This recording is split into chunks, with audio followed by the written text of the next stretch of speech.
Hey Diana, I see a little bit of plagiarism in your introduction, which I need for you to fix.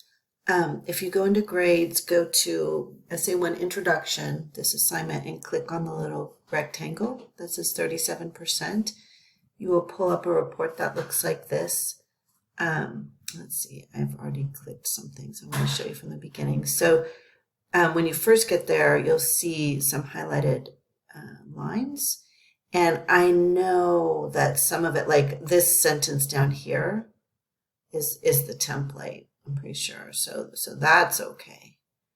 And then right here is the title. So that's okay too. But it's this one and this one, which I think are just sentences from the article, which need to be put in quotation marks. So check these two.